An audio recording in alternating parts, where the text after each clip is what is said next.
Welcome to the Advanced Grass Solutions Turf Hub podcast. AGS is a leading provider of agronomy services, exclusive products, and unrivaled customer support, underpinned by a well-qualified and experienced team of former sports turf managers. AGS. Supply, consult, support.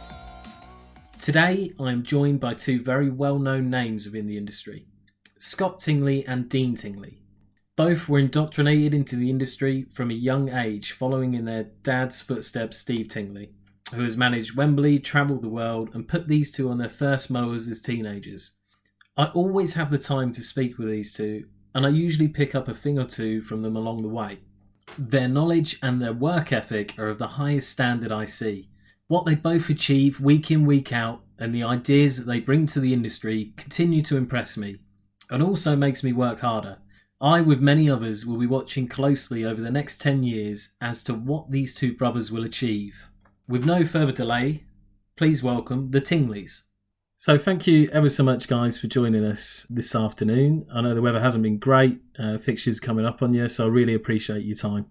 No problem. Perfect. Scott, you all good? Yeah, I was just going to completely try and throw you by not saying anything, but It's perfect. Yeah, all good. It's what you normally do. You'd be fine, mate. Just let me rattle on. But no, I do really appreciate it, guys, and I think it'll be a really interesting conversation. To kick things off, do you guys just want to give us a quick breakdown as to who you are and what you currently kind of maintain at the moment? Dean, do you want to go first? Yeah, sure. So, obviously, Dean Tingley. I am a senior projects manager within ID Verdi Sports Services Department. In terms of what I maintain in a roundabout way, I maintain a lot. My department's split into three with construction, renovation and maintenance. So I run a few maintenance contracts of football clubs, bowls, lawns, tennis clubs, stuff like that. But a lot of my work will be like over the top maintenance. So we do a lot across the country as such, but with like grassroots football clubs and things like that, like over the top of what the volunteers doing. Yeah, we maintain Peterborough United Football Club, run a maintenance contract for that. Leamington Spa Bowls, which is the host bowls centre for the Commonwealth Games. And then some grass tennis courts in and around London and stuff like that. Renovation-wise, obviously working with professional football clubs over through the months of the end of the season, basically going in, renovating, and then on to the next club. Construction-wise, we've got the sole installation rights for the Mixto system in the United Kingdom, so we will construct pitches with a hybrid finish, which is obviously Mixto. So yeah, hopefully do a few of them each summer, as that's our high ticket item, if you like. Brilliant. And then Scott, quick introduction. First of all, I like Dean's input of high ticket. What was it? High ticket item. That's watching too much of The Apprentice, that is. You know, when they have to sell off their high ticket item and. Right, yeah. So obviously Scott Tingley, the older, better-looking brother. So obviously I'm head groundsman at Watford. I'm in charge of the stadium, Vicarage Road Stadium, and the training centre over at London Colney, next door to where I was previously at Arsenal. So responsible for all grass surfaces. So at the training ground we've got 26 pitches in total, of which some are now maintained by a contractor, which are we have to supply certain sports surfaces for University College of London, whose site we effectively lease off of them. As of, I think, 3 years ago now, maybe 3.5 years ago, we took over the lease for the whole site.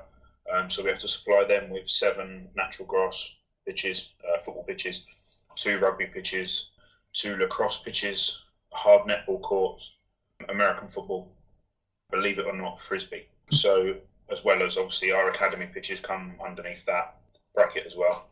Then we've got 2 under-23s pitches, 3 first team pitches, a goalkeeping area for the first team and a goalkeeping area for the under-23s, as well as like a rehab area. And then we have the indoor dome and all of the lawns, trees, hedges, ditches and stuff around the outside of that. So overall kind of maintenance for the whole training ground really, I suppose, in terms of car parks and stuff as well.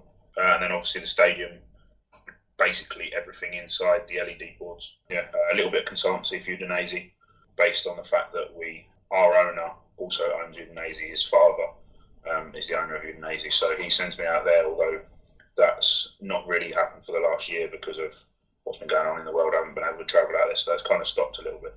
So hopefully we can pick that back up. So between you guys, you manage a lot of hectares of football pitches and have quite a lot of responsibility between you. But you obviously didn't just walk into these roles. From what I can make out, knowing you guys pretty well, you've both been on mowers from about 11 years old through your dad and everything else. You obviously had similar backgrounds in growing up, but you've taken two slightly different paths within the industry. Scott, you're obviously grounds manager for a football club. Dean, you're working for the largest or one of the largest contractors in Europe. How did you guys get to these positions? What was the journey? We were both shit at school. I was going to say, I'm only here because I'm a failed footballer.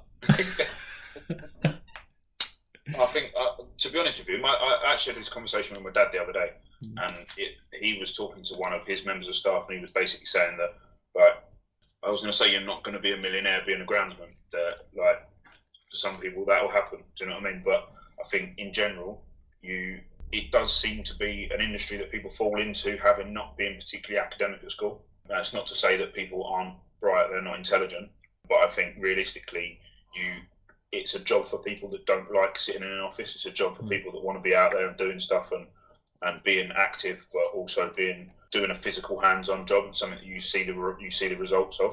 And it's not just sitting there pinging emails and stuff like that. I think that's where I personally get frustrated when I spend too much time at a computer, too much time doing planning and writing stuff down and organising paperwork and this, that and the other. So we were fortunate enough, I think, both to have a father whose background was in this industry, and I think it was natural that we were going to go into it. I think we both probably realised that, regardless of, I wanted to be a professional golfer, Dean wanted to be a professional footballer. Truth is, neither of us are good enough at both of them, so realistically we were going to do something else. It makes sense to try and work in football. We both like football. It makes sense to try and do something linked with it, but I think we probably deep down knew what path we were going to go down, and as a result didn't really behave ourselves at school. Didn't really do the hard yards where the academic stuff was concerned. So that's why we are where we are, I think. And it did start from a really young age. I speak to Dean about that quite often. You talk about when you were 14 and you were on a mower in Twickenham. Was that the kind of first experiences that you guys were getting? For me, yeah. I'm not sure if they still do it at schools now, but work, we had a thing called work experience, as was part of year 10. Now you get sent out, whatever it may be, work experience wise, but obviously through my dad, he sorted out for me to go and help Keith and Ian at the time at Twickenham. So I was 14 years old at the time, walked in there and literally Ian just said, "Go on then, on you go." And there's me cutting the pitch at 14. So yeah, like Scott said, yes, I am a failed footballer, if you like. He's a failed golfer, but it's kind of beyond that. It was we were only ever going to do this, if you know what I mean, because it was just ingrained in us. Yeah. Like I say, both useless in school, so we ended up having to find something that we were half good at. Well, I think you have. You've both done all right, haven't you? Well, I was going to say, I'm not sure if we found anything yet. But... And what was it like kind of growing up together then in that kind of scenario? When you were teenagers and everything else, was there a kind of competitive nature? Were you kind of getting behind each other? What was the deal? We've always been competitive. Always. Whether we wouldn't directly challenge each other with stuff, but Dean, especially being the younger brother, was always keen to try and beat me up, and me being the older brother was always keen to show dominance over him, that I was bigger and stronger and stuff like that. And I think we spent most of our childhood with we had a house. It was quite funny. We had a big house that basically you could do laps of the downstairs, so you could go from living room to there was basically I want to call it a no man's area in between the living room and the kitchen, which then went round into a dining room and into a back room that me and Dean used to use for we had a PlayStation and stuff in there. But that then brought you back round by the front door and into the living room. And it was quite a common theme of me hitting Dean chasing me with something, and then my mum chasing Dean trying to get whatever he had in his hand off of him before he hit me with it. It was like a Benny Hill sketch, if you know what I mean. Scott would chase me, and we'd go out one room. All of a sudden, I'd be chasing him, then he'd be chasing me, and it was like I say, being a little brother, I had to be a lot more violent than he is. So. So you've also got to throw a boxer dog into the mix at the same time. Exactly. It was me running away from him, who, let's face it, 9 times out of 10, he had a frying pan. I think one of them was a big kitchen knife. Skirting board was a good one. He actually hit me with a dog bone once in the elbow. As part of that. So he'd have all of these hard implements. Basically, he'd grab whatever was closest to him that was rock hard, and if he hit me with it, right, I shouldn't be here, basically. Then there'd be my mum chasing him, screaming at him to try and get it off of him. And then there'd be the dog chasing her, wondering what the fuck was going on, basically, and just thought it was a big game. That's basically our childhood. It's all fun and games. It is all fun and games. You told me a good story a little while ago. When we got older, I think the best one was that where we decided that actually we didn't need to do the chasing bit. So we had a garage. When my parents split up, we moved house, and we had my mum had a house with a garage. And me and Dean decided, like, we didn't really put the cars and that in there. We're going to turn it into like a home gym. Right, so me and Dean jumped in my car, went down. I don't think you drove at the time, Dean, did you? I think you was at college or whatever. And so we jumped in my car, went down to Argos, and the plan was to buy a punch bag and boxing gloves. And that was going to be the start of our home gym. We had weights and stuff like that. And I think we already had a weight bench and that, so we were well on our way to our home gym. So we went down to get a punch bag and boxing gloves. And then we just decided, we were like, well, the punch bag's quite expensive, so let's just get the boxing gloves and the head guards. The idea being we'd just punch each other. Right? So I remember my mum coming home, and basically we hadn't made it to the garage. We'd got as far as the living room, and we'd moved everything out of the way to basically create our ring. Both had head guards on. And my mum come home from work, and there's me and Dean punching the fuck out of each other. And my mum was like, "This is not what we agreed." She walked in, like, screaming at the pair of us. "This is not what we agreed." She was like, "You're supposed to be getting fit, and you're supposed to be using the garage and stuff like that." She's like, "I come in the garage, it's all peaceful. Come into the living room, and there's Dean whacking you in the head up against the fridge." It was like, it was a bit of a random thing, but yeah, always quite competitive, definitely. I think it's all part of growing up together. So it sounds like you guys got along in your own way, I think is the way of putting it. When you were going into like your Twickenhams and you were seeing what your dad was doing and everything else, did you really have an understanding of the kind of type of venues and everything that you were going into? Yeah, I think so. I mean, going back, looking through my childhood and that, I mean, like in school holidays or whatever, my dad would be like, I've got to go into Twickenham today, or Wimbledon, or Lords, or Wembley, or wherever it may be. And it was sort of like, yeah, I'll come with you. So, I mean, I was really shy as a young kid, but I've always been quite a good listener and just sort of taking things in and stuff like that. So it was like, yeah, I understood where we were going was like a big deal. And I could go back to school and say to my friends, I was on a pitch at Wembley yesterday and things like that. But looking back on it now and where I've got to within the industry, it's like listening to what I was listening to then and taking in what I was taking in is kind of like, I feel like you look back now and you think like, wow, that was great, if you know what I mean. So yeah, I think I understood how big it was, if you know what I mean, because yeah, it was a big deal. What do you think you guys kind of took from that, as in having that type of upbringing and then using those skills as you go forward? I mean, I know I have a conversation with you two quite a lot about saying, when I see the kind of best grounds managers or groundsmen, they're a kind of mix between having a really good understanding of the basic kind of fundamentals, hands-on side, and then kind of embracing a bit of the technology. Is that the kind of things that you think you learn at a very young age, as in the kind of fundamentals of groundsmanship? I think we learn not just stuff like that, but I think we learn to know people as well.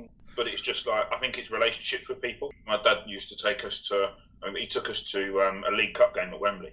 Sorry, not at Wembley. It was a League Cup semi-final at Old Trafford. Chelsea played Man United. And Dean, even being a Liverpool fan, came with us for the day out. And we went with a couple of other friends and stuff. And it's like, we were on the pitch at Old Trafford. Like, now, don't get me wrong, I've not been able to do that since I've been in my career. And it's something that I'd love to do. And at some point, definitely need to get in Tony's ear and get myself in there and have a look at it. But it's somewhere that we went. Do you know what I mean? And it was an added part of the experience of going to watch football with your dad, having something to eat and whatever, but going out on the pitch before the game. Do you know what I mean? And I don't even remember walking on it. I think we went down the side of it, but it was enough. As kids, it was like, you were pitch side before a game, and I think it's just, and that realistically gave me sort of the next time I saw Tony after that was at a Premier League meeting, and I'm a head groundsman. You know what I mean? Which is mad, but the truth is, it gave me a conversation starter. If you know what I mean. And I mean, me and Tony haven't even spoken about that, but it meant I was confident enough to talk to him.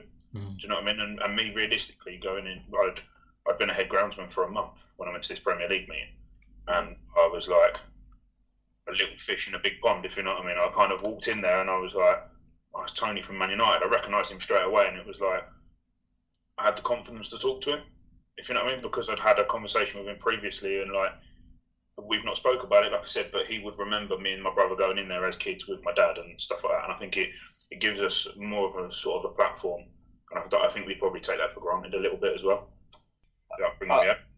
I think though that in itself can be, you know, what you've just said there. We almost had a reputation before we even earn a reputation, which can be a help as much as it can be a hindrance as well. So obviously it was a good upbringing because we built relationships with people before we even entered the industry officially, if you know what I mean, like Scott's just said. But going back to your original question about the fundamentals of groundsmanship and embracing modern technology and things like that, I think that my dad, coming from the generation that he come from, taught us the fundamentals because there was no such thing as the technology that backs the industry up now. So I feel like we've come into the industry, the fundamentals were ingrained in us at 16 years old, if you know what I mean, 16, 17 years old. And then being able to embrace technology just through the timing of life has kind of given us a little bit of the best of both worlds from that respect. I think as well, going back to that, where the basics are concerned, I have conversations with my dad now. So for anybody that might listen to this that doesn't know, I live with him, right? And it's, to be honest with you, it's a nightmare at times.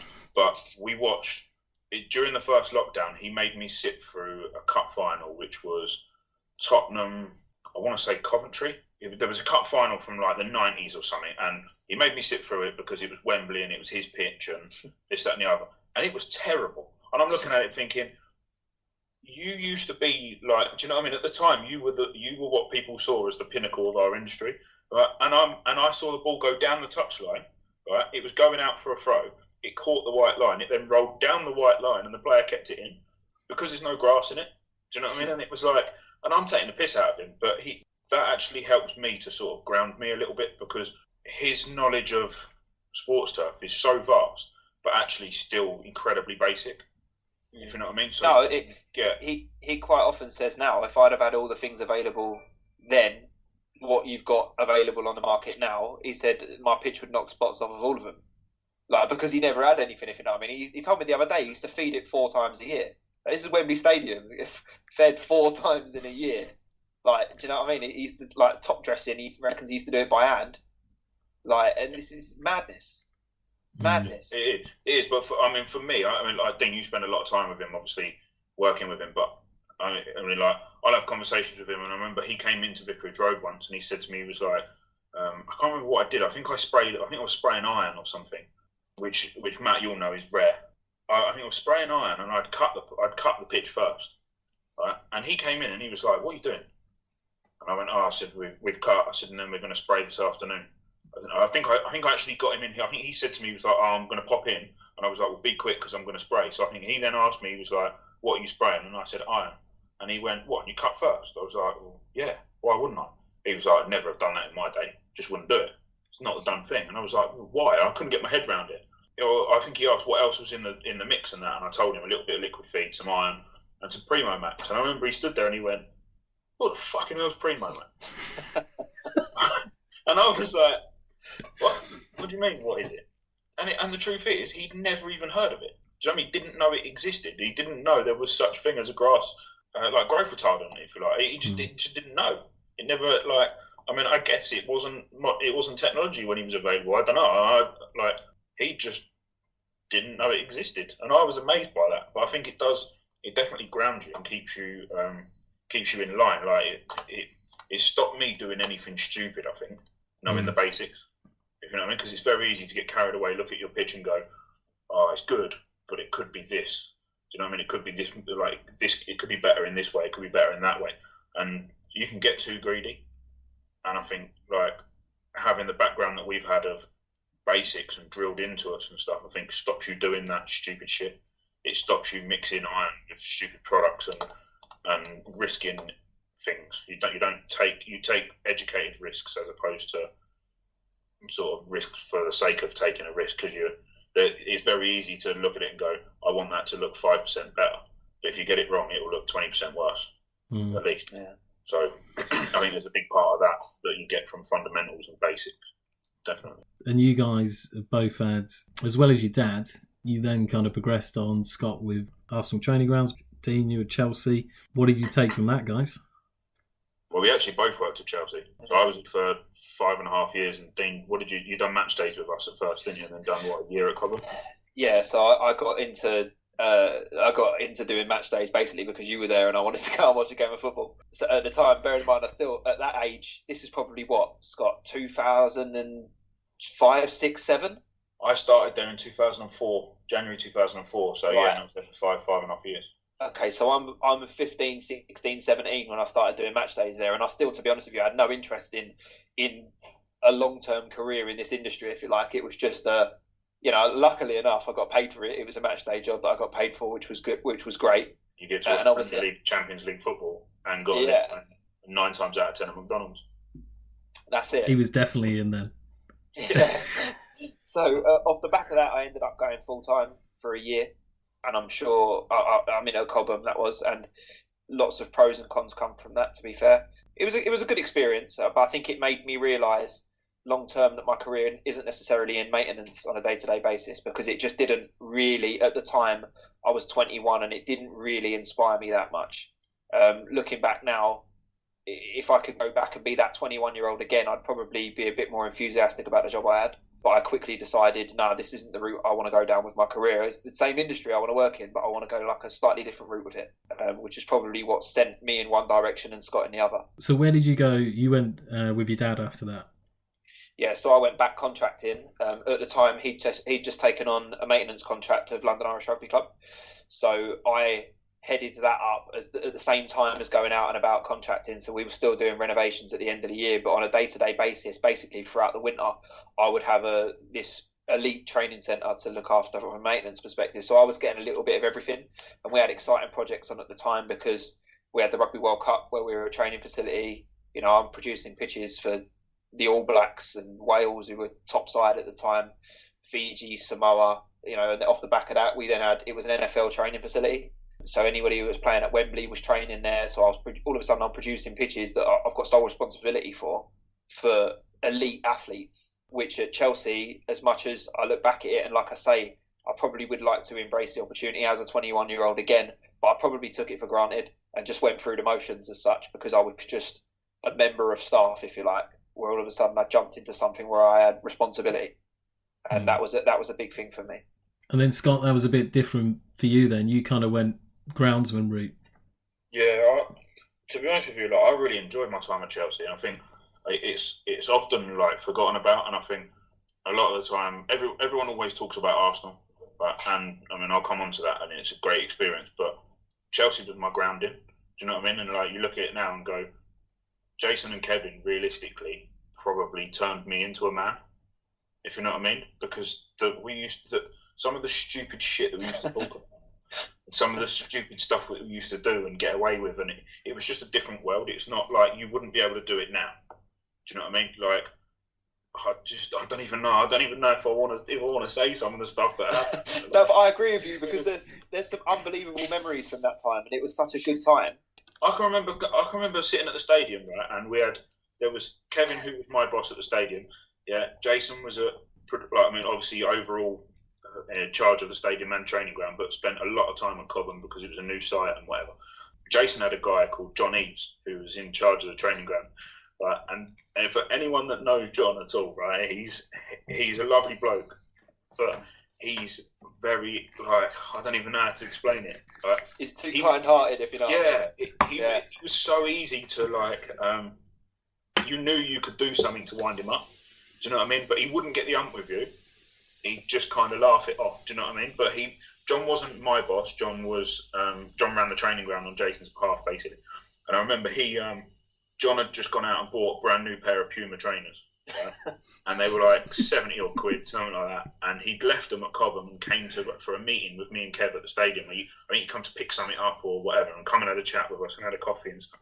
But with that, he gets a video from his lads at Cobham, right, who like have got his trainers, right? So they're videoing him and going, "Oh, John, nice trainers, mate," and all this sort of stuff. And then they've put him out in the yard, right? And he's going, "Oh, what are they going to do? They're such jokers," and he's laughing and stuff like that. Well, they blew him up, right? Like literally blew them up. He'd only had them a day, yeah. Paid 75 quid for them. They blew them up, and it was like that was the sort of stuff that people used to get away with. Do you know what I mean? And it was like as much as we learned how to do stuff. Like me and Kev produced pitches for Champions League semi-finals and like regularly, and for a title-winning Premier League side and stuff like that. We were on the pitch when they lifted the Premier League trophy 2 years in a row. We had medals round our neck from the players for where they were sliding on the floor and didn't want to break them. I remember I had 4 Premier League medals round my neck. Do you know what I mean? And it's like you get experiences like that being in the right place at the right time, and it was a great experience. But like we've done a lot of fucking about as well. A hell of a lot of fucking about at the same time. You know what I mean? So I think it definitely turned me from a boy into a man. I think being with them, and I'll always thank them for that, regardless of anything else. Do you know what I mean? Like regardless of how, like I went to Arsenal and I learned. Do you know what I mean? And Dean went off and did his thing and he's learned. And realistically, if we'd have stayed where we were, maybe we wouldn't have learned so much. But they're a massive part in both of our, more so mine definitely, but both of where we are today. Do you know what I mean? And I think I agree exactly. Jason was one of the first people that communicated with me, or that I spoke to when we won the award for the Grounds Team of the Year for the Premier League thing.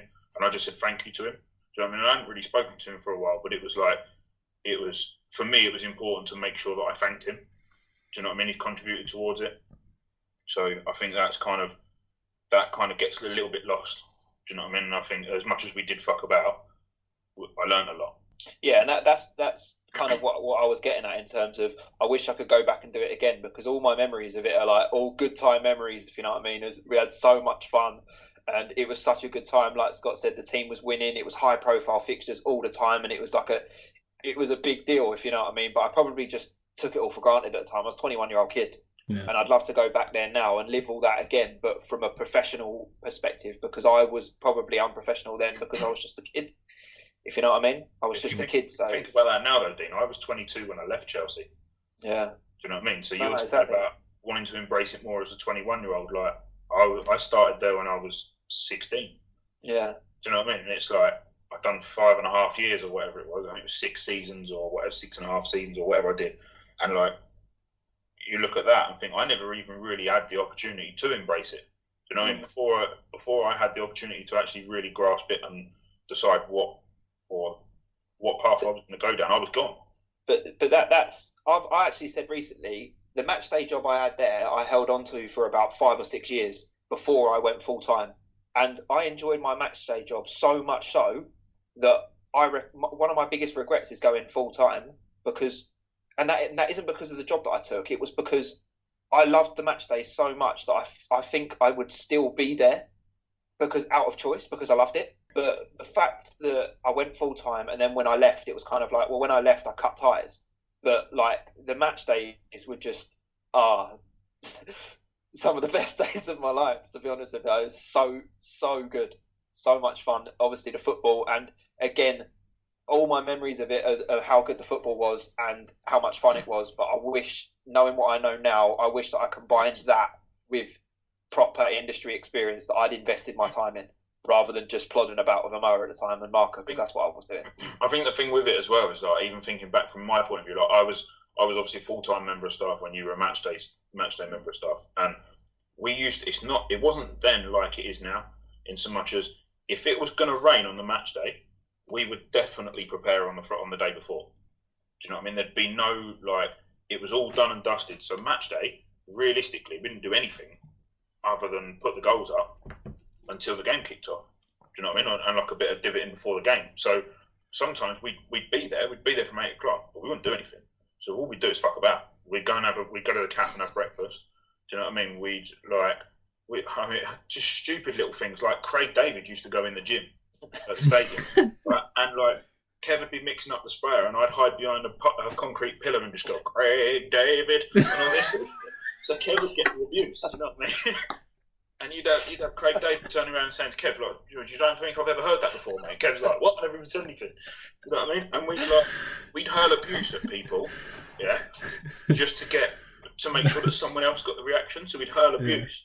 And like, you look at it and think, I couldn't do that at Vicarage Road now. Not at all. Like, we'd have Chelsea fans streaming past coming into the ground, and we'd be standing behind the door going, we hate Chelsea, we hate Chelsea. And they're all looking around going, who's singing that? Thinking they're up for a bit of a row with some away fans or something. And it's the groundsman hiding behind the door. You know? One of the funniest ones is the day where they won the league. It was the first, Chelsea had just won the league for the first time in like 50 years, and we're all standing in the machinery room, and some geezers just walked in, brash as anything, picked up a bag of seed, walked out of our room, and we've all like watched him like where's he going? If you know what I mean. Walked all the way out to pitch side, dumped the bag of seed at pitch side, and just went in the stand. Obviously didn't have a ticket, but needed to get in the ground. And we've all just gone, fair play, if you know what I mean. But I don't think that would happen now. Now it would be like, the world's so different. It would be like, no, that bloke can't do that, if you know what I mean. But some of the stuff, it was just like, yeah, it can't still be like that now. No way. I think it was all part of like camaraderie, wasn't it? And if you are doing like long hours and everything else, that type of thing kind of gets you through it. 100%, and you felt a part of something. Yeah. You know, I'd be there at 2:00 in the morning after a Champions League game or something. Well, no, Champions League training was worse than a Champions League game, because obviously we'd have to put the pitch back. We'd have to repair the pitch in the same breath as repairing it for the next night. So, you know, I'd walk out Stamford Bridge at like 2:00 on a Tuesday night, and I wasn't even thinking to myself, what am I doing? Loved it. Yeah. Loved it. I think that's helped me now though as well. So like, when we do match days at Vicarage Road, we've always got like a box of beer or something in the office, and afterwards we'd all crack open a beer and have a beer before we go home. Do you know what I mean? And we might have had a match night, so say we might be in at 8:00 in the morning and our game don't kick off until 8 at night. We're leaving the stadium at gone midnight, but instead of going home, we'll all sit there and have a beer together and a laugh and a joke. Do you know what I mean? It's only like, we'll only have a bottle of beer, but it's just like, it kind of signifies the end of the night, if you know what I mean. And I think stuff like that for me as a manager comes from Jason. Do you know what I mean? And it's like, that's one thing. If I always thought, like, Steve Braddock was brilliant at the job, like incredible at the job, and I'm so grateful I got to learn off of him. But Jason was such a good man motivator and man manager that like, he knew exactly how to get the best out of each of you as an individual. Yeah. If you know what I mean? And I think like, now I've always kind of looked at it and thought, right, as a manager, if I can sit somewhere between the two, so I can have the technical elements from Steve Braddock and the man management side of it from Jason, but then I'll probably do all right. Do you know what I mean? Yeah, he had absolutely everybody that worked for him, whether you were match day or full time. Everybody who was there would run through brick walls for him. And I look back now and think, I don't know what he had about him that made people do that, but you just would. He basically acted like a puppet on strings. Like whatever he wanted you to do, you would do. And like Dean said, run through brick walls for him, which is mad. I actually feel like I've had that with some of my staff at times as well. Like, we've just lost Harry. Harry's gone to Wembley, but I genuinely felt that Harry would run through a brick wall for me, 100%, without fail. And I think me and him had the same relationship that I had with Jason. Do you know what I mean? It hurt Jason when I left. It's hurt me when Harry's left. Do you know what I mean? I think that's exactly what it is. It is like, you build bonds with people as well. It's an art, that is, and that's difficult. You can't difficult to get to the stage where people will run through a brick wall for you.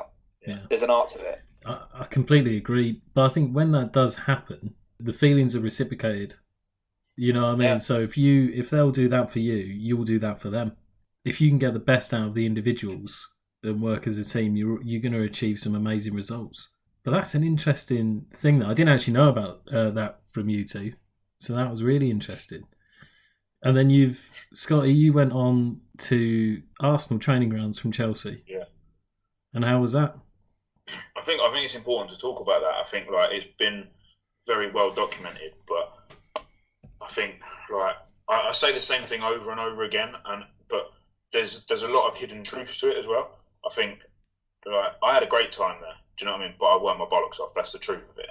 And like, realistically, there was a lot of time where I didn't speak to Steve. I think mine and Steve's relationship has got better since I've been away.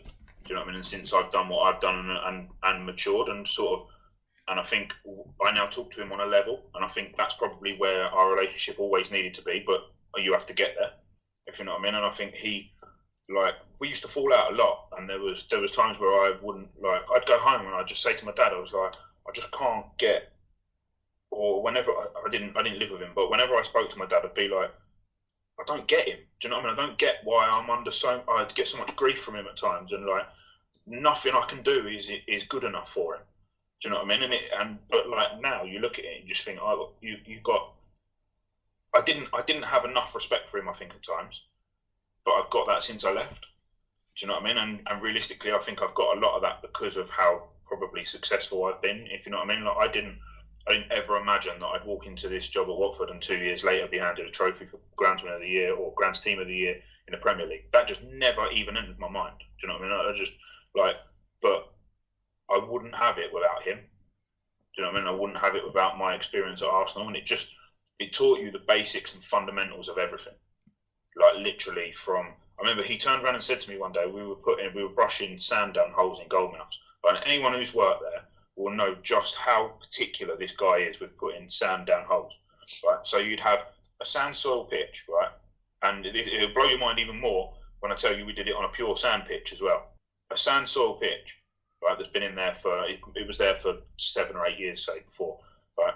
What we'd do as part of our renovations, we'd do a square in the goal mouth, basically, where we'd brush kiln-dried sand into verti-drain holes in the goal mouth, right? And it would be like a bag of sand done X amount of holes, right? And you'd have to brush it down with a soft bristled brush, right? And I could never get my head around it, but he'd seed it before doing that.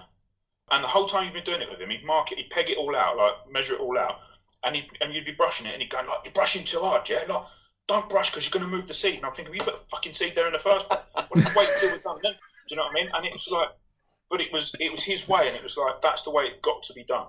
Do you know what I mean? And I can remember him talking to me. The first time I ever did it with him, he went to me, he literally turned and stopped and pointed at me, and he went, "If you've got good drainage, you'll have good grass cover." Yeah, he goes, "I don't give a shit about anything else." He said, "You've got good drainage, you'll have good grass cover." He said, "Don't matter about feeding it, don't matter about mowing, don't matter about any other practices you do, you've got good drainage, you've got good grass cover. It's as simple as that." And I was just like, this kid's mental. Do you know what I mean? But that's just what he was like. He thought of everything. You know what I mean? Like literally everything. And sometimes you'd look at it and you think it's not important. Do you know what I mean? But to him it was important, and it was about everybody understanding why it was important, everybody understanding about what it does and what it achieves. And that was just a set standard. And everything was that way. Do you know what I mean? And sometimes you'd look at it and just go, they're so overkill. Do you know what I mean? It's so overkill, but it's like, and I think you do, like, I've relinquished that a little bit going into my role. I think at times I've allowed my standards to drop because you kind of accept that it can't always be done that way, if you know what I mean. But for him, it was just, it happens. That's the way it is. That's the way it gets done. I don't care about time. I don't care if it's dark. I don't care if you're tired. I don't care if you haven't had a day off for a month. Do you know what I mean? I don't care if you've got to be back here in 8 hours' time. It needs to be done, and it needs to be done right. And like at the time when you're doing it, it's really hard to get your head around it, and there's no let off at all. Do you know what I mean? It's not. I remember I actually told somebody a story the other week. Like I was married at the time when I was at Arsenal, right? And my wife was on holiday, yeah, and she was landing at Gatwick on a Sunday evening, yeah, at 10 o'clock. 10 o'clock at night on a Sunday. She was landing, I was picking her up. So I'm working at London Colney. I said to Andy, who was my supervisor, I said, well, he was supervising on my weekend, "Andy, Sunday, I need to leave at 9:45, because by the time she's got her baggage and that through, she's going to come out about 10:30. That gives me 45 minutes to get from London Colney to Gatwick. Cutting it fine, but like I'm going to be there or thereabouts. So when she comes out, I'm going to be like, yeah, I'm going to be 10 minutes. And I remember I was verti-draining on the Sunday. I was verti-draining pitch 8. We'd renovated it. And I said to him, I just need to be out at 9:45. He was like, it shouldn't be a problem or whatever. So I finished verti-draining pitch 8 at 8 o'clock. And I can remember I was driving back to the workshop, just about to wash the verti-drain and that. And Steve stopped me on a buggy. He pulled up alongside me. And he went, I remember I opened the door on the tractor. And he went, he said, "Are you finished pitch 8? I said, yeah. He goes, "Have you got all your boards and that in for the sprinklers?" I said, yeah. He goes, "You've done all the tidy up runs and everything?" I was like, yeah. And I'm expecting him to go, "Right, just wash down, fill it up with diesel, and I'll see you tomorrow," yeah? No. He was like, well, we're going to start the rehab area. We're going to do that. And I'm like, right, okay. So I called Andy and I said to him, like, don't forget, I mentioned about getting out at 9:45. But now bear in mind, I've worked all week. Right? I've worked Tuesday 8 in the morning till 10 or 11 o'clock at night. I've worked Thursday 8 in the morning till 10 or 11 o'clock at night. I've done that on Friday as well. I've done it on the Saturday. And now this is Sunday. This is my 4th consecutive day of 8 in the morning till 10, 11 at night. And all I've asked for is to go home 15 minutes before it gets dark to pick my wife up from Gatwick. And it was like, no, the rehab area needs verti training. I'd done 3 runs. And didn't leave the training ground till 10:15. So I'm now half an hour late to pick her up. I didn't get to Gatwick till 11. Yeah, and she's standing outside. And I remember thinking, like, is that too much to ask? But, like, those 3 runs were so important in his overall, like, scheme of things. It meant that area got finished the following day by, like, a certain time that meant that something else happened. And he was that planned. It was like it had to be done that way. And I think at the time you just don't get it. You don't get why it's so important. You don't get, like, you look at it and just think, I've done 3 runs. What you've just said, though, is going back to Jason, and you'd run through a brick wall for him. You've just run through a brick wall for Braddock. But your attitude about running through a brick wall is completely different. You kind of looked at it and just thought, it's easier if I just do it and I'll deal with it my own way. Do you know what I mean? But then, like, you kind of... Yeah, I don't know. I went periods where I wouldn't speak to him for weeks, and you just look at it and you think, he'd walk past me and ask me a work-related question, because if he asked me if I was all right, I'd go, well, no, I'm not, because you ain't spoke to me for 3 weeks or whatever. Do you know what I mean? Or we had a row and no, I'm not. So he'd ask me, like, he'd walk past me, and all he needs to say to me is like, all right. But you'd get, how much grass do you take off pitch 7? And I'm thinking, I don't give a fuck how much grass come off pitch 7. Do you know what I mean? I've just gone out and cut it for you. I'm sweating my fucking bollocks like I want to go for lunch. Right? But he'd ask me that question because if he knew that if he went, all right, I'd go, no, I'm not all right. I'm pissed off. Do you know what I mean? But it was like, it was hard work. But, like, I've got so much respect for the guy. Do you know what I mean? And I think everybody has, the whole industry has. But he's the reason I'm where I am today. Do you know what I mean? He's the reason that, like, I actually emailed him when we won the award for the pitch. I emailed him, and one thing that I kind of, like, I thanked him, but I think it was really difficult to put it into words as to how much he's contributed towards it. And I actually put one thing that I always remember that I wrote in that email was I literally put, at the Newcastle game on the last day of the season, I'm going to collect a trophy for Grounds Team of the Year award for the Premier League. I said, and one hand on that trophy belongs to you. And I remember writing it, and I was like, that sounds so... Yeah, I was like, it just sounds, it doesn't sound right. Do you know what I mean? It doesn't sound like it's from me, but it was the only way to kind of explain to him that it's a thank you, but it's not a thank you, because there's so much in it that led up to it. And it's like, there's so many little things that we do at Vicarage Road in particular that are just Arsenal standards. They're Steve's standards. You know what I mean? It's almost like he's still my boss. Do you know what I mean? It's like I'm the grounds manager, but he's the grounds god. I'm still doing it his way because that's the way I've been taught. You realise that stuff that you do on a daily basis is him. Do you know what I mean? And sometimes I've said something to people afterwards and I'm thinking, like, it's almost like Braddock's jumped inside my body, spoken to that person, and then jumped back out again. And I'm like, where the fuck did that come from? Do you know what I mean? But it's just his way, and it's like it gets ingrained in you, but you don't realise it until you leave, and you don't realise how much respect you have for him until you leave. You know what I mean? You're doing stuff on a daily basis that is stuff that he's taught you. And he's definitely taught you all of it. You know what I mean? Even if you don't realise it at the time, you're learning, even if you don't try. Like, you could go to Arsenal, right, and not try an inch. You know what I mean? Just not try at all. You'll pick up a work ethic, you'll pick up a standard. Because if you don't do it, you don't go anywhere. Do you know what I mean? And even if you don't, like I said, you don't apply yourself properly, and there's plenty of people that have gone there and not applied themselves properly, you still get something. Everyone gets something out of it. Whereas I think, so if you do try and you do put a little bit of time and effort in, you get so much out of it, so much more as well. Thanks for listening to Advanced Grass Solutions Turf Hub podcast. For more information, visit advancedgrass.com or follow us on socials using the handle @AdvancedGrass.